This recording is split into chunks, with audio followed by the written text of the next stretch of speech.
All That Jazz is the 10th episode of the 5th season of The Golden Girls. This is directed by Terry Hughes, and as always, there will be spoilers from now as I go through the episode and share some thoughts. It's a decent episode. I actually liked the story with Rose a lot more, but the story with Dorothy and Michael is still pretty decent. So I'll talk about Dorothy and Michael first, then I'll talk about Rose.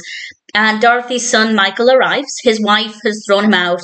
He's left his band, and obviously he has nowhere to go, so Dorothy lets him stay with them. But he's just having fun, which when Dorothy said that didn't sound like a bad thing, but I know what she's saying. Michael's lost direction, so she's trying to help him get a job, and she's getting really frustrated. And Blanche said something that was really interesting. She said that Dorothy is making it so easy for Michael to not grow up, that he doesn't need to. He doesn't need to grow up.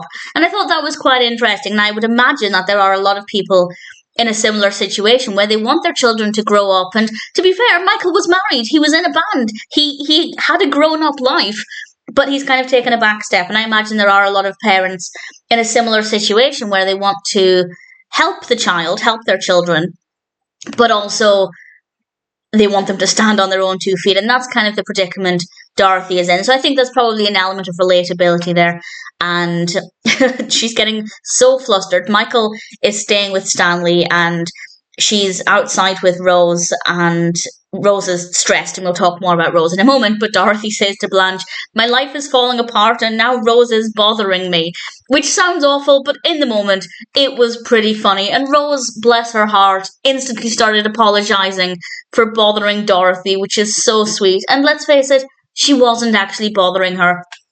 Dorothy very quickly apologises for snapping, and Blanche and Rose both support Dorothy in her decision that she decided to kick Michael out and make him stand on his own 2 feet, and they support her in this and help to reassure her that while she was feeling guilty about it, it was definitely the right thing to do for Michael.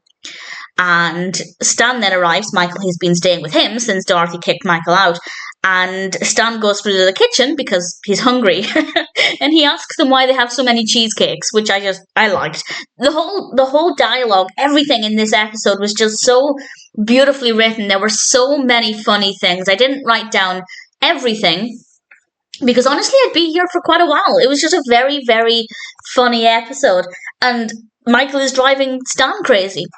And ultimately they decide to encourage Michael to I guess force Michael to beg for his job back and to stand on his 2 feet again. And it was a nice way to take things. And I think, as I said, there's probably a lot of relatability there for a lot of people. So I think it's a strong narrative. But my favourite, I guess the funniest, was the bit with Rose.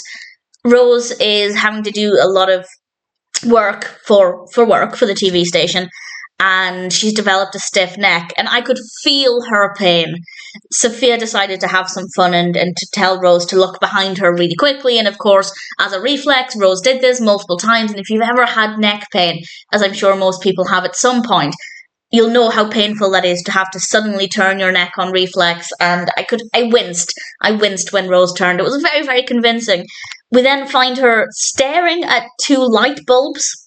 She's testing them to see which one turns off first, I guess to find out which one is the longest lasting.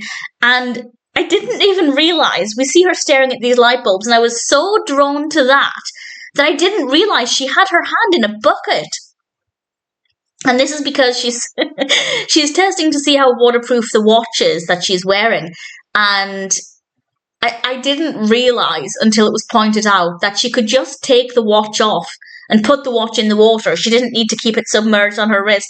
And I felt really terrible because I didn't think of that until it was pointed out to her. And Blanche then helps her to meditate.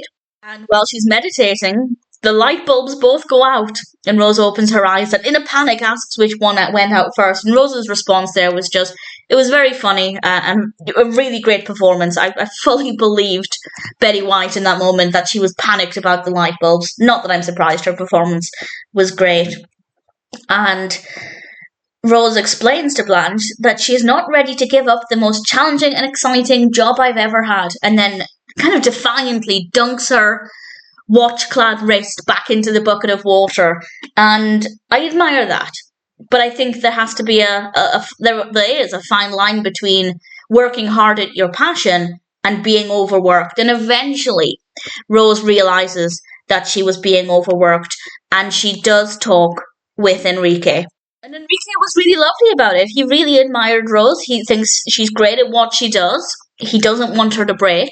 So he's going to hire her an assistant, which I thought was really, really lovely. And Rose is really happy about this as well. And not only will it give Rose some more time so she can delegate the terrible tasks to the assistant, but I think it'll also give her a confidence boost that she's worthy of having an assistant, of somebody paying money to give her an assistant. And I thought that was really great. So it was a nice way to wrap things up. And it's a really solid episode. I think there are some really great moments. And it's a very, very funny, very well written episode. All things considered, all that jazz is a pretty brilliant episode of The Golden Girls.